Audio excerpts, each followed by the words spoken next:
தந்தை, மகன், தூய ஆவியின் பெயராலே ஆமென். கிறிஸ்து இயேசுவுக்குள் பிரியமான என் அன்பு சகோதர சகோதரிகளே, இன்றைய தினம் இந்த காணொளி மூலமாக உங்களோடு நான் பகிர்ந்து கொள்ளவிருக்கின்ற இறைவார்த்தை மத்தேயு நற்செய்தி 9ஆம் அதிகாரம் 35வது இறைவார்த்தை மற்றும் 10ஆம் அதிகாரம் 1 மற்றும் 6 முதல் 8 வரை உள்ள இறைவாக்கியங்களை உங்களோடு பகிர்ந்து கொள்ள ஆசைப்படுகின்றேன். திருவருகை காலத்தில் இருக்கின்ற நாம், ஆண்டவர் இயேசு நம்மை தேடி வருகின்ற காலத்தை எதிர்நோக்கி கொண்டிருக்கின்ற நாம், இன்றைய நற்செய்தி நமக்கு மிகவும் அர்த்தமுள்ள ஒன்றாக அமைகின்றது. இயேசு ஒவ்வொரு ஊராக நகராக சென்று சுற்றி எல்லா மக்களுக்கும் அவர்களுடைய தொழுகை கூடங்களில் கற்பித்து வருகின்றார். விண்ணரசை பற்றிய நற்செய்தியை அறிவிக்கின்றார். நோய் நொடிகள் அனைத்தையும் அவர் குணமாக்குகின்றார். திரண்டிருந்த மக்கள் கூட்டத்தை பார்த்து அவர்கள் ஆயனில்லா ஆடுகளைப் போல் அவர்கள் அலைக்கழிக்கப்படுகின்றார்கள் என்பதை உணர்ந்தவராய் ஆண்டவர் இயேசு அவர்களுக்கு பல அற்புதங்களையும் அதிசயங்களையும் அருட்செயல்களையும் அவர் செய்கின்றார். அப்பொழுது அந்த மக்களிடத்தில் அவர் சொல்லுகின்ற இறைவார்த்தை, அறுவடையோ மிகுதி, வேலையாட்களோ குறைவாக இருக்கின்றார்கள். ஆகவே அறுவடையின் ஆண்டவரிடத்தில் நீங்கள் அறுவடைக்கு தேவையான ஆட்களை அனுப்புமாறு வேண்டிக் கொள்ளுங்கள் என்று அவர்களுக்கு சொல்லுகின்றார். என் அன்பு சகோதர சகோதரிகளே, ஆண்டவர் இயேசு அறுவடையோ மிகுதி, வேலையாட்களோ குறைவு என்று சொன்ன ஆண்டவர் இயேசு கிறிஸ்து இந்த உலக மக்களை பாவத்திலிருந்து மீட்பதற்கு நற்செய்தியை அறிவிக்க குருக்களாகவும் கன்னியர்களாகவும் ஆயர்களாகவும் பொதுநிலையினர் முன்வர வேண்டும் என்று ஆண்டவர் இயேசு சுருக்கமாக எடுத்து சொல்லுகின்றார் மக்கள் மத்தியில். அறுவடையோ மிகுதி என்றால் நாம் நினைத்து கொண்டிருப்போம், இந்த அறுவடை வயல்வெளியில் விதைக்கின்ற விதைகளை பார்த்து அந்த அறுவடை முற்றிவிட்டது, அதை அறுப்பதற்கு ஆள் இல்லை என்று சொல்வதை போல் நாம் உணர்ந்து கொள்ளலாம். ஆனால் ஆண்டவர் இயேசு சொல்லுகின்ற அறுவடையோ வேறை. கிறிஸ்து இயேசுவினுடைய வார்த்தையை, இயேசு கிறிஸ்துவின் பிறப்பின் வார்த்தையை எடுத்துரைக்கக்கூடிய ஆற்றலை குருக்களும் கன்னியர்களும் பொதுநிலையினரும் எடுத்து செய்ய வேண்டும் என்பதைத்தான் ஆண்டவர் இயேசு சுருக்கமாக சூச்சகமாக சொல்லுகின்றார். அறுவடையோ மிகுதி, வேலையாட்களோ குறைவு என்று சொல்லுகின்றார். என் அன்பு சகோதர சகோதரிகளை, மீண்டுமாக ஆண்டவர் இயேசு தன்னுடைய திரு தூதர்களை வரவழைத்து அவர்களிடத்திலே அவர்களை ஆசி கூறி, உலகெங்கும் சென்று படைப்பிற்கெல்லாம் நற்செய்தியை பறைசாற்றுங்கள், மனம் திரும்பி நற்செய்தியை நம்புங்கள் என்று இயேசு கிறிஸ்துவனுடைய பிறப்பை பற்றி அவர் முன்னறிவிக்கை எடுத்து சொல்லுகின்றார். என் அன்பு சகோதர சகோதரிகளே, அவர்களுக்கு அவர் அறிவுரையாக கூறியது என்ன? நீங்கள் உலகெங்கும் சென்று பறைசாற்றுகின்ற பொழுது ஆண்டவர் இயேசுவினுடைய பெயரால் நோய் நொடிகளை குணமாக்குங்கள், இறந்தோரை உயிர்ப்பெழச் செய்யுங்கள், தொழுநோயாளரை குணமாக்குங்கள், இலவசமாக பெற்றுக்கொண்டீர்கள், இலவசமாக கொடுங்கள் என்று சொல்லுகின்றார். இன்றைக்கு நீங்களும் நானும் நற்செய்தியை கேட்கின்றோம், நற்செய்தியை அறிவிக்கின்றோமா என்பதை பற்றி நாம் சிந்திக்க வேண்டும். என் அன்பு சகோதர சகோதரிகளே, ஆண்டவர் இயேசு இன்றைய நற்செய்தி வழியாக நமக்கு சொல்லுகின்ற வார்த்தைகள், நீங்கள் உலகெங்கும் சென்று படைப்பிற்கெல்லாம் நற்செய்தியை பறைசாற்றுங்கள். 2ஆம் வத்திக்கான் சங்கத்திலே ஆண்டவர் இயேசுவினுடைய கூற்று இதுதான்.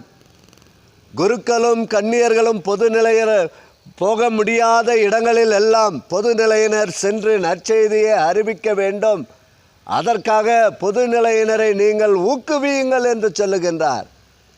என் அன்பு சகோதர சகோதரிகளே, இதோ இந்த நற்செய்தியை கேட்டுக்கொண்டிருக்கின்ற ஒவ்வொரு சகோதரனும் சகோதரியும் ஆண்டவருடைய வருகையை நாம் முன் அறிவிப்பவர்களாக திகழக்கூடிய ஆற்றலை, ஞானத்தை இறைவன் நமக்கு நிறைவாக தர வேண்டி நாம் தொடர்ந்து ஜெபிப்போம்.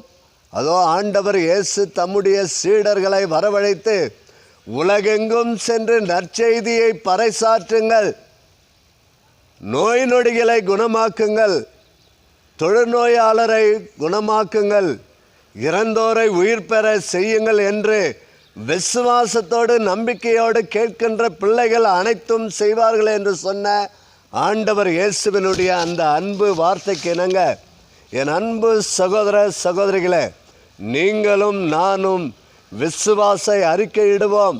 ஆண்டவர் இயேசுவினுடைய வார்த்தையை நாம் எடுத்துரைப்போம். ஆண்டவர் இயேசுவினுடைய அந்த அன்பு பணியை நாம் ஒருவரோடு ஒருவர் பகிர்ந்து கொள்வோம். அதற்கு முன் அடையாளம் நம்முடைய குடும்பங்கள். நம்முடைய குடும்பங்களில் ஆண்டவர் இயேசுவினுடைய அந்த அன்பு இறை வார்த்தையை நாம் பகிர்ந்து கொள்வோம். பிறகு உலகெங்கும் சென்று படைப்பிற்கெல்லாம் நற்செய்தியை அறிவிக்க சொன்ன ஆண்டவர் இயேசுவினுடைய அன்பு வார்த்தையை நாம் எடுத்துரைப்போம். ஜெபிப்போமா? எங்களை எல்லாம் படைத்து பராமரித்து பாதுகாத்து வரும் எம் இயேசுவே, நீர் உம்முடைய திரு தூதர்களை அனுப்பிய போது இலவசமாக நீங்கள் பெற்றுக்கொண்டீர்கள், இலவசமாக கொடுங்கள்.